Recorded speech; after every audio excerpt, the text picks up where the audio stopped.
हाल है दोस्तों। सबसे पहले सबको जय श्री राम। तो जैसा आपको पता है कि भाई 28 मार्च से क्रिकेट का महोत्सव शुरू होने वाला है भाई, आईपीएल 2026। और मैं अपनी सीरीज़ बनाई है भाई, जिसमें काफ़ी टीम का स्क्वाड मैंने एनालाइज किया है। मेरी वीडियो आप जाकर देख सकते हो। और आज बात करेंगे डिफेंडिंग चैंपियन आरसीबी यानी कि रॉयल चैलेंज बेंगलोर की। जी हाँ, आपको पता है कि 17-18 साल बाद लगभग 2025 में जाकर, कहाँ 2008 से शुरू हुआ था ये मुकाम, 2025 में जाकर पहली बार उन्होंने ट्रॉफी जीती आरसीबी ने। और क्या अब दोबारा से रिपीट कर पाएगी, इतिहास रच पाएगी भाई आरसीबी? अगर मेरी मानो तो भाई मुश्किल है भाई, क्योंकि ये राह बहुत मुश्किल हो चुकी है आरसीबी के लिए, क्योंकि इनके बॉलर्स बैक टू बैक भाई आईपीएल से बाहर हो चुके हैं। जैसा आपको पता है कि बैट्समैन मैचेस जिताते हैं और बॉलर्स आपको टूर्नामेंट या फिर ट्रॉफी जिता के लेके जा सकते हैं। कहावत बिल्कुल सटीक है, क्योंकि अब देखो 3 इनके फास्ट बॉलर भाई इस आईपीएल से बाहर हो चुके हैं लगभग, जिसमें सबसे पहला नाम यश दयाल का है। आपको पता है कि यश दयाल के साथ क्या चल रहा है, वो इस आईपीएल से बाहर हो गए हैं। और अभी अभी खबर निकल के आई है कि तुषारा जो फास्ट बॉलर है श्रीलंका के, वो भी आईपीएल से बाहर हो चुके हैं। उन्होंने मेडिकल टेस्ट पास नहीं किया भाई, श्रीलंका जो करती है उनका रूल रेगुलेशन, वो इस वजह से बाहर हो चुके हैं। और तीसरे जॉश हेजलवुड, हालांकि अभी तक बाहर नहीं हुए जॉश हेजलवुड, लेकिन शुरुआती के काफ़ी मैच वो मिस करेंगे।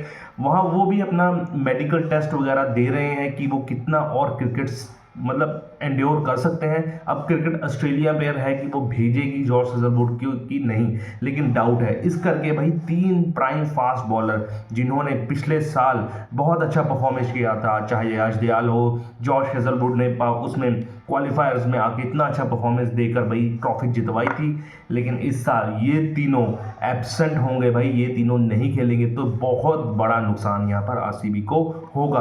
अब सिर्फ इनके पास बैटिंग लाइनअप बची है जो इनको डिफेंड करवाने में मदद कर सकती है, लेकिन भाई ये कितने मैच जिताएंगे बैटिंग लाइनअप? मुझे अब यकीन नहीं होता कि इतने ज़्यादा अब इतने इफेक्टिव रहेंगे इनके बैटर्स, क्योंकि भाई इनको भी परेशानी होगी, इनमें भी प्रेशर होगा, क्योंकि बैटिंग आपको कितने ही मैच जिता पाएगी। अगर मैं 26 स्क्वाड की बात करूं तो इनका तकरीबन सेम ही स्लॉट है, स्क्वाड सेम ही है, क्योंकि यह डिफेंडिंग चैंपियन रही है और ज़्यादा चेंजेस नहीं करे हैं। अगर इनके 26-27 प्लेयरों की लिस्ट की बताऊं मैं, तो आपको बैटर्स की बता देता हूँ। फिल सॉल्ट है, विराट कोहली है, देवदत्त पडिक्कल है, रजत पाटीदार है, जितेश शर्मा है, एक जॉर्डन कॉक्स, ये नए बैटर्स लेके आए हैं। अगर ऑलराउंडर्स की बात करें तो मेरे ख्याल से इस आईपीएल में सबसे बेहतरीन ऑलराउंडर आरसीबी के पास है, जहां पर कुणाल पांड्या, भाई क्या उनका शानदार फॉर्म रहा है पिछले आईपीएल में।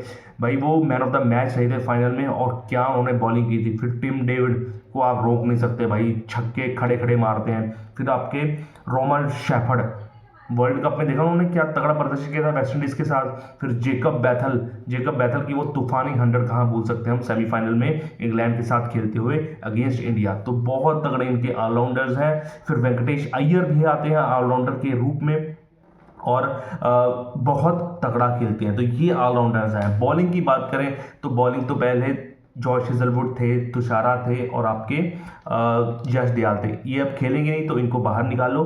अब रह गए हैं इनके पास रसिकदार रह गए हैं, ठीक है ना। सुयांश शर्मा है स्पिनर, भुवनेश्वर कुमार है भाई, अभिनंदन सिंह है, जेकब डफी हैं। तो बॉलर्स की बहुत कमी यहाँ पर नज़र आ रही है। तो ये 20-25 लोगों का जो स्क्वाड मैंने बता दी है। अब मैं आपको प्लेइंग 11 बताता हूँ भाई क्या होगी। शुरुआत तो भाई ऑब्वियसली ओपनिंग शुरुआत, ओपनर्स तो इनके पके पकाई हैं, फिल सॉल्ट और विराट कोहली।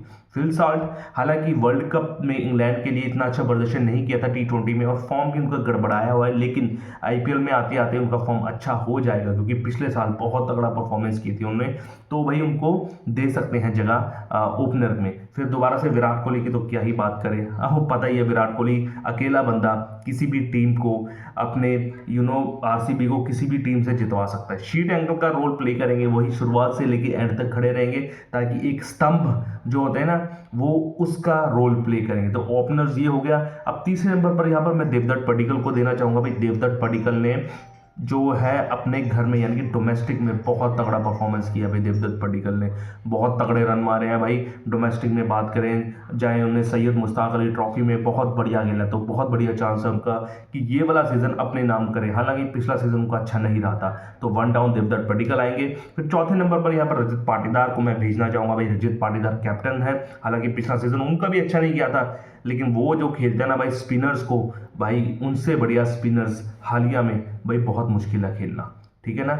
शिवम दुबे और रजत पाटीदार दो ऐसे बल्लेबाज हैं, यंगस्टर की बात करूं जो बहुत बढ़िया खेलते हैं स्पिनर्स को। फिर उसके बाद जो है आपके ऑलराउंडर्स आ जाते हैं, जहां पर कुणाल पांड्या को 100% खिलाएंगे भाई। क्या प्रदर्शन रहा है कुणाल पांड्या का विद द बॉल, तो पिछले सीजन बहुत तगड़ा प्रदर्शन रहा था और हैंडी रन्स मार लेते हैं, 30-35 रन आकर मार लेते हैं। फिर उसके बाद भाई यहाँ पर बलशाली ऑलराउंडर्स आ जाते हैं, टिम डेविड, आपके रोमारो शेफर्ड और जैकब बैथल। भाई टिम डेविड भाई क्या बल्लेबाजी करता है, हालांकि वर्ल्ड कप उनका अच्छा नहीं गया था, लेकिन एकमात्र वो ऐसे बल्लेबाज है रोमारो शेफर्ड के साथ कि वो खड़े खड़े छक्के मार देते हैं। अगर आपकी रिक्वायर्ड रन रेट 15 या 16 की हो ना, फिर भी यकीन जताया जा सकता है कि ये दो बल्लेबाज ऐसे हैं जो 15-16 की रन रेट रिक्वायर्ड रेट भी अचीव कर सकते हैं। रोमारो शेफर्ड और टिम डेविड बहुत इनके जानदार एक तरीके से ऑलराउंडर रहेंगे। जैकब बैथल को भी खिलाना चाहूंगा मैं, लेकिन वही है ना, 4 रिजर्व प्लेयर होते हैं, 4 फॉरेन प्लेयर को आप खिला सकते हो, ओवरसीज प्लेयरों को। तो जैकब बैथल को माइट थोड़े मैचों बाद चांस मिले अगर टिम डेविड या फिर रोमारो शेफर्ड में से कोई इंजर हो जाए। फिर उसके बाद बॉलिंग लाइनअप, यार बॉलिंग लाइनअप तो बहुत फीकी है भाई आरसीबी की। अब बॉलिंग लाइनअप में भाई इनके 3 बड़े सितारे जॉस हेजलवुड, यश दयाल और आपके जो है तुषारा, वो तो खेल नहीं रहे। अब फास्ट बॉलिंग में किसको खिलाओगे भाई? फास्ट बॉलिंग में एक तो रसिकदार को खिलाना पड़ेगा आपको, ठीक है ना। भुवनेश्वर कुमार खेलेंगे, और कौन है भाई यहाँ पर? जैकब डफी भी हैं, वो भी खेल सकते हैं, और वो भाई बॉलर ढूंढने में नहीं मिलते। हालांकि आरसीबी जुगाड़ कर लेगा, कहीं ना कहीं से रिप्लेसमेंट कर लेगा, लेकिन बॉलिंग यूनिट बहुत खराब लग रही है आरसीबी की। अभिनंदन सिंह है जो फास्ट बॉलर है, वो भी कुछ अभी ट्राइड एंड टेस्टेड नहीं है डोमेस्टिक में, पता नहीं मुझको, लेकिन अभिनंदन सिंह भी है। और एक इनकी बड़ी प्रॉब्लम है स्पिनर्स की।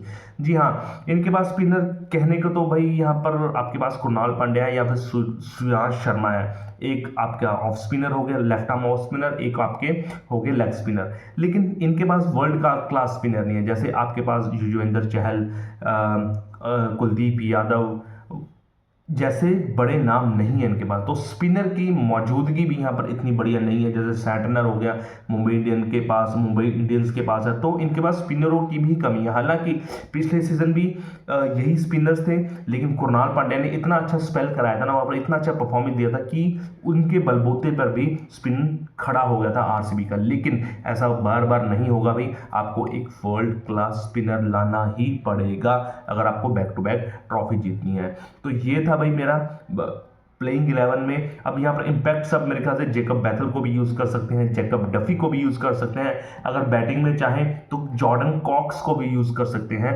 वो डिपेंड करेगा कि आपकी बैटिंग और बॉलिंग कैसी रहेगी, क्या आपको रिक्वायर्ड चाहिए, आपको कितने ओवर फेंकने हैं, वो बाद में डिपेंड करेगा इम्पैक्ट में। लेकिन यही सूरत हाल है भाई आरसीबी का।